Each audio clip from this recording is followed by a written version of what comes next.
Hello guys, कैसे आप लोग। इस नए जॉब में सबका स्वागत है। और आज हम आप लोग को एक वीडियो के माध्यम से आपको डिपार्टमेंट के थ्रू सबको मैं समझाऊंगा कि ये गारमेंट मैन्युफैक्चरिंग यूनिट में हम कौन कौन से डिपार्टमेंटल से प्रोसेस होते हुए गुजरते हैं और जहाँ पे हम क्या क्या काम कर सकते हैं। तो ये एक कोरियन कंपनी है जहाँ पे मैंने एक वीडियो सोर्स किया था, एक कोई चैनल था जहाँ से। And thank you for this beautiful video, ताकि मैं अपने इस वीडियो के थ्रू मैं अपने लोगों तक पहुँचा सकूँ कि एक गारमेंट इंडस्ट्री में हम किस तरह से कौन कौन से डिपार्टमेंट से प्रोसेस होते हुए गुजरते हैं। तो ये सबसे पहले जो वीडियो आप देख रहे हो ये हमारे कटिंग डिपार्टमेंट है, जहाँ पे लोग लेयरिंग कर रहे हैं। 100 का लेयर होता है, चाहे वो 50, 100, 200, जिस तरह से उनका कैट रहता है, जिस तरीके से वो कैपेबल हैं, जितने लेयर का कर सकते हैं उस तरीके से वो लेयरिंग कर रहे हैं फैब्रिक का, ताकि वो रिलैक्स हो जाए और ताकि वो जब भी कटिंग करें कोई भी गारमेंट का तो वो प्रॉपर तरीके से एग्जैक्ट मेजरमेंट हो। और ये आप देख सकते हो ये है कटिंग मशीन, ठीक है, लेयर कटिंग मशीन। तो ये जितना का भी इनका विड्थ होगा, जितना का इनका लेंथ होगा फैब्रिक का, तो उस तरीके से ये लेयरिंग करेंगे उस मार्कर के हिसाब से और फिर ये गारमेंट को कटिंग करेंगे। तो देख सकते हो आप किस तरीके से, ये शॉर्टकट तरीका है एक्चुअली, ये ईजी तरीके से हम लेयरिंग कर लेते हैं, रिलैक्सिंग कर लेते हैं, क्योंकि ये ऊपर आप देख सकते हो अच्छे तरीके से एक आराम से एक रॉड टाइप का डाला हुआ है। नहीं तो फिर ऐसा कभी कभी होता है कि बड़े बड़े फैक्ट्रीज़ में लेयरिंग मशीन अलग से होती है, but most of the efficient यही है कि इसमें जल्दी हो जाता है, क्योंकि उसमें कोई झमेला ज़्यादा है नहीं। आप सीधा रॉड यूज़ करो और सीधा फैब्रिक को रिलैक्स कर लो, ठीक है। तो ये देख सकते हो आप रॉड के थ्रू ये लोग ईजिली तरीके से लेयरिंग कर रहे हैं। हम देख सकते हैं ये लेयरिंग का पूरा प्रोसेस चालू है, इनके दो लोग ऑलरेडी लेयरिंग करें। और इस पर्टिकुलर एरिया में जो कटिंग आप जो ये actually most of the company में या ठेके में यूज़ होती है ज़्यादातर लोग इसमें, हाँ। और इसमें बेसिक सैलरी जो होती है इस डिपार्टमेंट में, जो मैनेजर पोस्ट में होता है कटिंग डिपार्टमेंट, उसका 50,000 अराउंड रहता है। और बाकी जो उनके स्टाफ्स रहते हैं जो उनके नीचे काम करते हैं उनका मोस्ट ऑफ दी 15, 20, 25 तक होती है सैलरी। तो आप देख सकते हो ये ऑलरेडी कैड मार्कर मशीन से ये ऑलरेडी इनके पास मार्कर सीट आ गई है, ठीक है, मिनी मार्कर आ चुकी है। तो ये साइज़ वाइज पूरे सेट करेंगे और उसको मार्क करेंगे। तो ये देख रहे हो, आप देख सकते हो ये लोग पूरा मार्क कर रहे हैं उस तरीके से, ये अच्छे तरीके से ये लोग मार्क कर रहे हैं और इसके बाद फिर कटिंग चालू कर देंगे। तो स्पेशली ये जो मार्कर है ये एक ऑलरेडी मास्टर पैटर्न बना हुआ रहता है, ठीक है, पूरे साइज़ का, स्मॉल से लेके जो भी आपका ऑर्डर से स्मॉल से लेके डबल एक्सल तक। तो ये ऑलरेडी एक मास्टर पैटर्न बना रहता है। फिर उसी मास्टर पैटर्न के थ्रू ये एक कैड मार्कर मशीन से फिर ये लेयरिंग सीट निकालते हैं, ठीक है। ये लेयर सीट मिनी मार्कर इसको बोलते हैं, ये वाइट कलर में होती है स्पेशली, ताकि हम लेयर सीट पे इसको अटैच करके हम कटिंग कर सकें। तो ये देख सकते हो पूरे साइज़ का ये लोग ने ऑलरेडी मार्कर कर दिया है। इसका ये मार्किंग करके ये आप देख सकते हो ये स्लीव का है, ठीक है। और जो चौक यूज़ कर रहा है एक्चुअली इसको हम लोग पांडा भी बोलते हैं और चौक भी बोलते हैं इसको। दिल्ली वगैरह में आसानी से आपको मिल जाएगी। ये 10, 20, 25 रुपए का पैकेट आता है, इसमें से 10-15 पैकेट चौक रहते हैं जो ईजिली है, जैसे आप आयरन मारोगे ना तो ये गायब हो जाता है। देख सकते हो इनका पूरा ऑलरेडी मार्किंग हो चुका है। तो अभी ये इन्होंने कटिंग स्टार्ट कर दी है। और ये कटिंग जो मशीन है ये स्पेशली बहुत ही ज़्यादा ब्लेड बहुत ज़्यादा एकदम शार्प रहती है, तो इसका हर टाइम ब्लेड थोड़ा संभल के यूज़ करना होता है। और जितने भी लोग अगर नए हो तो प्लीज़ चैनल को सब्सक्राइब करते चलना मेरा चैनल को, और मैं कोशिश करूँगा कि हर एक ऐसे ही अच्छे अच्छे वीडियोस लाता रहूँ। और जो ये मशीन यूज़ कर रही है एक्चुअली 25,000 अराउंड का इसका कीमत है। तो आप इजीली तरीके से कोई भी अगर गारमेंट आप छोटा सा यूनिट खोलना चाहते हो तो एक चीज़ मैं बताऊंगा कि क्या अमाउंट में मिलती है, क्या यूज़ होती है, ठीक है। तो ये स्पेशली ये लोग टी शर्ट का भी कर रहे हैं।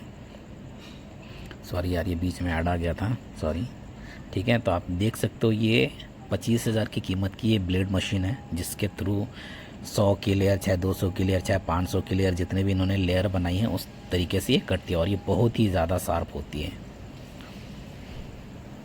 ठीक है। तो ये देख सकते हैं इन्होंने ये लगे पड़े हैं उस कटिंग में। और जो बीच बीच में आप देख रहे हो ना ये नॉच मार्क है, ताकि कोई भी सेंटर पॉइंट जोड़ने के लिए आसानी हो। तो ये आप देख सकते हैं ये बंदा पूरा लगा पड़ा है कटिंग में और एक एक करके काट करके बंडलिंग निकालेगा। जब पूरी जैसे कटिंग हो जाए, इसका कटिंग होने के बाद ये फिर ब्लॉक बाय ब्लॉक ये लोग कटिंग को सेग्रीगेट करते हैं। जैसे स्लीव के साथ क्या बॉडी कटिंग अलग करेंगे, फिर अपना बैक का कटिंग अलग करेंगे, फिर स्लीव का कटिंग अलग करेंगे, फिर रिप का कटिंग अलग करेंगे। तो ये सब सारे कटिंग को अलग अलग करके एक बार कंपार्टमेंट बांट देंगे, ताकि स्टिच करने में आसानी हो। स्टिच वाले एरिया में जाएगा तो ईजी तरीके से वो कटिंग हो जाएगी। तो देख सकते हो इन्होंने सारी कटिंग कर ली है, बैक, फ्रंट, स्लीव, रिब सब। ओवरऑल कटिंग हो गई। अब यहाँ पे बंडलिंग स्टार्ट होगी एक एक गारमेंट की कि क्या साइज़ है, क्योंकि उससे पहले कुछ अटैच रहता नहीं है।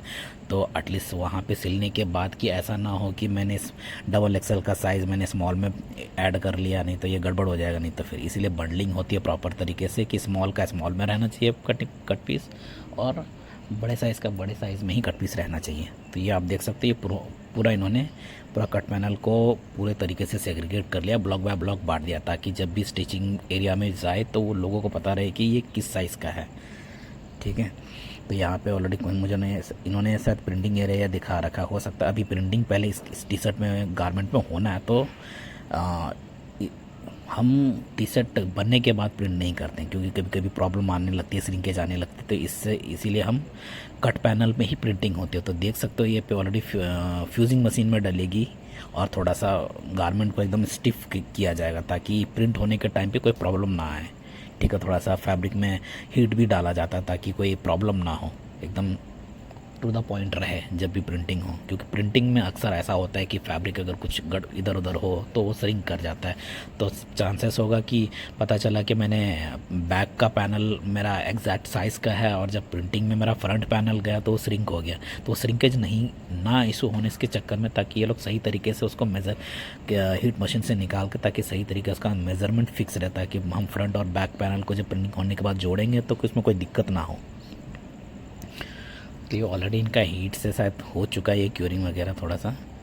आप ये फ्यूजिंग मशीन है, बकरा मशीन है, ताकि ये स्टिफ हो जाए थोड़ा सा, है ना। नहीं तो क्योंकि लोग अभी जस्ट काटा है तो वो थोड़ा स्टिफनेस नहीं हो तो दिक्कत हो जाएगी प्रिंटिंग में।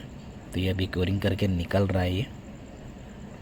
ये क्यूरिंग एक्चुअली प्रिंटिंग के बाद होती है, लेकिन ये पहले भी कर रहे हैं इसलिए ताकि इनका ये गारमेंट थोड़ा सा फ्लैट हो, एकदम सही तरीके से प्लेन हो, एकदम जैसे आयरन करते हैं ना प्रिंटिंग के टाइम में, तो एकदम प्लेन सरफेस चाहिए होता है। तो ये पूरा प्रॉपर तरीके से हो चुका है, पूरा फ्लैट हो चुका है गारमेंट का जो फ्रंट पैनल है। और इसके बाद ये थोड़ा सा अब प्रिंटिंग ऑलरेडी लेयरिंग में लग चुकी है। तो ये हमको लग रहा है ये HD प्रिंट होगा या तो फिर स्क्रीन प्रिंट होगा, जो भी है। हम इसमें एक्चुअली कट पैनल में ही करते हैं, कभी कभी कोई भी टी शर्ट में हम गारमेंट बनने के बाद नहीं करते। तो ये इनका देख सकते हो, इनका टेम्परेचर वगैरह सारा चीज़ सेट रहता है, चाहे कितना केजी हमें यूज़ कर। 3 चीज़ होती है प्रिंटिंग मशीन में, एक तो टेम्परेचर, फिर हमें कितने टाइम तक उसको होल्ड करना है, और फिर एक वेट। टेम्परेचर, वेट और टाइम। ठीक है, वेट कितना देना होता है, अगर कोई छोटा है तो उसमें वेट आसपास वही 5 kg आसपास लगता है, और अगर कोई बड़ा होगा तो हो सकता है कि 25-30 जो भी जितना भी वेट इनका फिक्स है वो रहता है। और फिर टाइम एक लिमिट रहता है, जैसे 7 सेकंड, 10 सेकंड, 15 सेकंड, जितना का भी टाइम हो। और प्रेशर वही 160-180 रहता है। तो आप देख सकते हो ये ऑलरेडी इम्प्लीमेंट कर दिया है ये लोग, डिज़ाइन ऑलरेडी फिक्स हो चुका है, और ये इन्होंने ऑलरेडी प्रिंटिंग स्क्रीन पे रख दिया है। अब इसका कट पैनल जाएगा, फिर प्रिंट करेंगे ये लोग। तो आप देख सकते हैं ये प्रिंट हो रहा है ऑलरेडी। ये आप इजी तरीके से आप खुद भी कर सकते हैं। ये एक जैसे आजकल तो बहुत सारा सब्लिमेशन सीड भी आने लगा है, और बहुत सारी प्रिंटिंग मशीन भी आने लगी है, जिसका 25 से 30 हज़ार की कीमत रहती है। तो ये आप भी खुद खोल सकते हो। ये देख सकते हो कितने अच्छे तरीके से प्रिंट हो रहा है।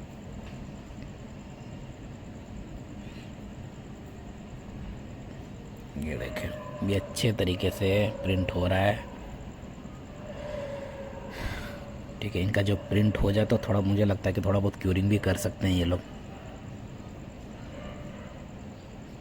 आजकल तो प्रिंटिंग पहले तो बहुत कम था, क्योंकि स्पेशली जब हम पहले 15-20 साल पहले जब इसके प्रिंटिंग यूज़ होती थी, स्पेशली खाका बनता था उसके लिए, तो वो टाइम लगता था उसमें खाका बनने के बाद। फिर उसमें कलर छिड़ेंगे, फिर जहाँ जहाँ उसका गैप है वहाँ वहाँ कलर छूटेगी तो वो प्रिंटिंग आ जाती है, तो उसको खाका बोलते थे। अब तो प्रिंटिंग का मेथड बहुत ज़्यादा एक्सप्लोर हो चुका है। आपको मल्टीपल वेज ऑफ प्रिंटिंग कर सकते हैं किसी भी गारमेंट पे।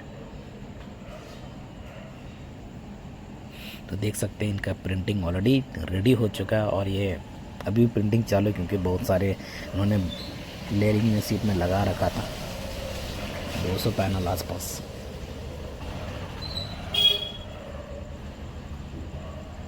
लेकिन देख सकते हो ये ऑलरेडी इनका वो जो प्रिंटिंग का जो टेबल है वो ऑलरेडी पूरा मेज़रमेंट किया हुआ है कि कितना बाय कितना विड्थ है, विड्थ कितना है, उसका लेंथ कितना है। तो प्रॉपर तरीके से जितना टेबल है उतना बड़ा डिज़ाइन ही है। ऐसा ना हो कि आपने डिज़ाइन बहुत बड़ा बना दिया और टेबल में आपका आ ही नहीं रहा है। तो वो उस टेबल को ध्यान में रखते हुए डिज़ाइन क्रिएट करते हैं ताकि उस टेबल से बाहर ना जाए। ठीक है, ये वाव, ये कितने अच्छे तरीके से इनका एक प्रिंट होके निकल आया है। लेट्स सी आगे क्या क्या और प्रोसेस है ना। अभी प्रिंटिंग होगी, फिर प्रिंटिंग होने के बाद थोड़ा सा बहुत मुझे लगता है क्यूरिंग करेंगे ये लोग।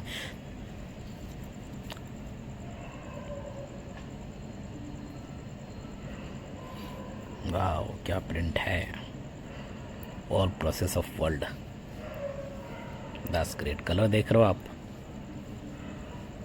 मस्त कलर आया है। अब इनकी प्रिंटिंग हो गई है, ये देखें, ये हीट करके ये क्यूरिंग करेंगे प्रिंट का, ताकि प्रिंट में कोई प्रॉब्लम ना आए। और याद रखिएगा जितने भी कलर्स यूज़ होते हैं उसमें फिक्सर लगा हुआ रहता है, गमिंग लगा हुआ रहता है, क्योंकि वो लोग थोड़ा सा एक्सपीरियंस्ड होते हैं कितने कितने कलर यूज़ करने हैं। तो वो 4-5 कलर मिला के सारे ये प्रिंट निकलते हैं। तो ये लोग देख सकते हैं ये ऑलरेडी अच्छे तरीके से प्रिंट हो गया। क्यूरिंग में अभी जा रहा है सारी कट पैनल, ताकि कोई प्रॉब्लम ना आए, क्योंकि अक्सर बिना क्यूरिंग के अगर आप कपड़े पहनोगे तो प्रिंट का चांसेस है, मैक्सिमम चांसेस है कि वो उखड़ जाएगा। बिना क्यूरिंग के फिर फिनिशिंग नहीं आएगी, वैसे फिनिशिंग के साथ साथ लॉन्ग लास्टिंग भी नहीं रहेगी।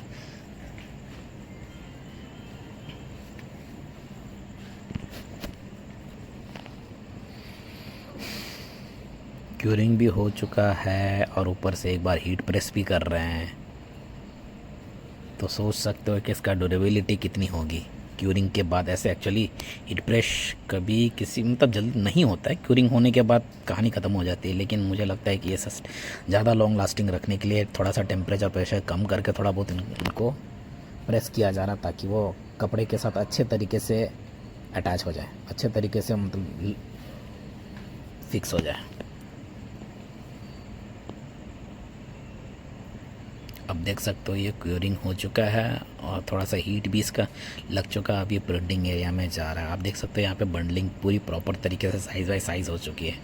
अब ये है हमारा अपना प्रोडक्शन डिपार्टमेंट, और प्रोडक्शन डिपार्टमेंट में बहुत सारी चीज़ें होती है। ठीक है, एक तो आपको प्रोडक्शन डिपार्टमेंट में ये समझना चाहिए कि हाँ, प्रोडक्शन डिपार्टमेंट में अगर आप टी शर्ट बना रहे हो, ठीक है, टी शर्ट बना रहे हो तो उस पर स्पेशली क्या क्या होता है कि ऐसा नहीं कि एक बंदा हर मशीन में बैठ के स्टिच करेगा, नहीं। एक बंदे को नेक पॉइंट जोड़ना है, किसी बंदे को बाइंडिंग जोड़ना है, किसी बंदे को स्लीव जोड़ना है, किसी बंदे को हेमिंग करना है, किसी बंदे को फ्लैट लॉक करना है। तो हर एक किसी बंदे को फिर ओवरलॉक करना है। तो सिर्फ एक बंदी कोई एक ही चीज़ करेगा पूरा दिन भर। तो प्रोडक्शन डिपार्टमेंट में उसको फास्ट करने के लिए अगर आप ओवरलॉक कर रहे हो तो सुबह से लेकर आपको ओवरलॉक ही करना। तो उसमें वो लोग प्रो हो जाते हैं पूरा अच्छे तरीके से। ये जो बंदी देख रहे हो ये ओवरलॉक कर रही है, जहाँ भी जोड़ना है पैनल को वो ओवरलॉक करेगी। और ओवरलॉक होने के बाद फिर एक दूसरे डिपार्टमेंट में जाएगा, वो धागा कटिंग करेगा, जो एक्सेस धागा है वो सब कटिंग होगा। आप देख सकते हो rib already size bye size already attach हो चुका है एक दूसरे के साथ। और कभी भी ये देखिए, ये जैसे आपने मतलब कॉलर पहले अटैच हो जाता है, पूरा जो नेक बैंड है वो पूरा अटैच होने के बाद ही फिर रिब हम जोड़ते हैं। और रिब ध्यान रखिएगा, अगर आपने रिब है, जैसे अगर नेक का मेरा साइज़ अगर 20 इंच का है तो हम हमेशा कोशिश करते हैं कि रिब का जो साइज़ हो वो 1 इंच 1.5 इंच कम हो, क्योंकि वो रिब थोड़ा सा इलास्टिसिटी रहती है तो एडजस्ट हो जाता है। और ये देखिए सही तरीके से अटैच हो गया पूरा। और ये रिब अटैच करने का फॉर्मेट होता है कि पहले हम रिब को साइज़ बाय साइज़ कर लेते हैं, फिर सिंगल नीडल से पहले उसको हम एक बार स्टिच लगाते हैं। इसके बाद फिर जब ओवरलॉक होगा तो उस टाइम पे फिर हम साथ में अटैच कर देते हैं नेक सीम और रिब दोनों साथ में। अब देख सकते हो टॉप स्टिच दे रही है नेकलाइन पे, दैट्स ग्रेट। और जितने भी आप देख रहे हो ना टेप लगाओ, ये गाइड है, ये लोग गाइड की तरह यूज़ करता है ताकि वो इधर उधर ना जाए। उससे क्या होता है फ्रिक्शन पैदा, इधर उधर गारमेंट भागने नहीं देता है। और मोस्ट ऑफ द सारे मशीन में यूज़ होते हैं। आप डबल टेप भी यूज़ कर सकते हो।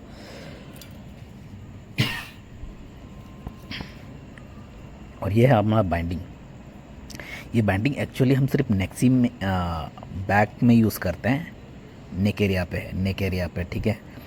और लेकिन यहाँ पे ये लोग क्या कर रहे हैं, मतलब स्लीव से स्टार्ट कर रहे हैं और पूरा स्लीव के साथ साथ, पूरा स्लीव के साथ साथ नेक में लेके जा रहे हैं। सॉरी, स्लीव बोल रहा हूँ, ये शोल्डर सीम और नेक, ये पूरा कंप्लीट एक में हो जा रहा है इनका। नहीं तो अक्सर ऐसा होता है कि हम बाइंडिंग को बचाने के लिए सिर्फ नेक के एरिया में यूज़ करते हैं, लेकिन ये पूरा शोल्डर सीम से लेके, स्टार्ट से लेके, नेक से लेके पूरा नेक शोल्डर सीम तक ख़त्म हो रहा है, तो इसका कंजम्पशन भी फिर ज़्यादा होगा।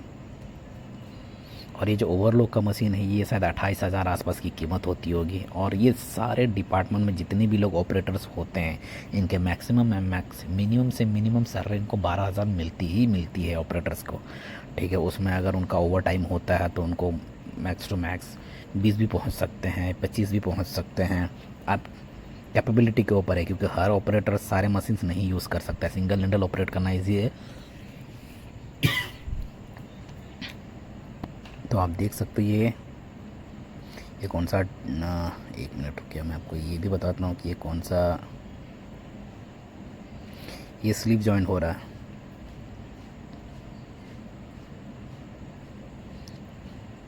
ठीक है गाइस, ये बाइंडिंग ऑलरेडी जुड़ चुकी है, स्लीव भी ऑलरेडी जुड़ गया है। देखते हैं नेक्स्ट स्टेप क्या है।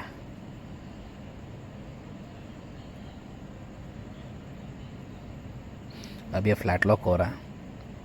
फ्लैट लॉक मतलब बॉटम पे हेमिंग जो होती है ना, वो उस मशीन का कीमत थोड़ा सा महंगा होता है, 28,000 ओवरलॉक का आसपास होता है, और फ्लैट लॉक का वही 28, मतलब 25 से लेके 50 के बीच में होता है। तो ये ऑलरेडी टी शर्ट तैयार हो गई है। एक प्रोडक्शन डिपार्टमेंट में आपके पास साइड सीम स्टिचिंग मशीन, फिर आपको नेक shoulder attach machine, shoulder attach कर सकते हो आप, साइड सीम अटैच कर सकते हो आप, स्लीव अटैच कर सकते हो आप, हेमिंग पे काम कर सकते हो आप, फिर रिब अटैच कर सकते हो, पॉकेट अटैच कर सकते हो, फिर धागा कटिंग कर सकते हो। ये एक्चुअली आज, पहले क्या होता था दिल्ली वाले एरिया सब में हम खुद से धागा कटिंग करते, लेकिन अब वो वैक्यूम से थ्रेड कटिंग, वैक्यूम प्रेशर लगा रहता है और वो थ्रेड कटिंग हो जाती है। तो जैसे कोई एक्सेस धागा निकला हुआ रहता है, वहाँ से हटाओगे, अब थोड़ा सा वो कटिंग हो जाएगी और धागा को वैक्यूम के थ्रू प्रेशर दे के अंदर खींच देगा, तो एक्सेस धागा सारा उसी तरह कट हो जाती है। तो यहाँ पे आप देखते हो प्रेशर आयरनिंग टेबल पर आ चुका है। और देखिए कि कभी भी कोई फ्रेश गारमेंट को कभी प्रिंट के ऊपर नहीं प्रिंट करते, मतलब प्रिंट के ऊपर आयरन यूज़ नहीं करते हैं। थोड़ा सा वहाँ जब वो लोग आयरन करेंगे तो थोड़ा सा आयरन को उठा लेंगे, बस उसमें स्टीम लगेगा, दैट्स इट। ये अपना गारमेंट रेडी हो गया पूरा, प्रेसिंग भी हो चुकी है पूरी। और प्रेसिंग टेप मतलब पूरी प्रोडक्शन यूनिट में जितने भी सैलरीज होते हैं वो 50 से लेके प्रोडक्शन मैनेजर को छोड़ के बाकी सारी चीज़ें, मतलब प्रोडक्शन में पूरे डिपार्टमेंट का मैक्स टू मैक्स सैलरी 50,000 तक होती है। और अगर प्रोडक्शन मैनेजर जो होता है उसका थोड़ा बहुत उस लेवल से थोड़ा सा ऊपर होता है। Thank you guys for watching this video. Okay.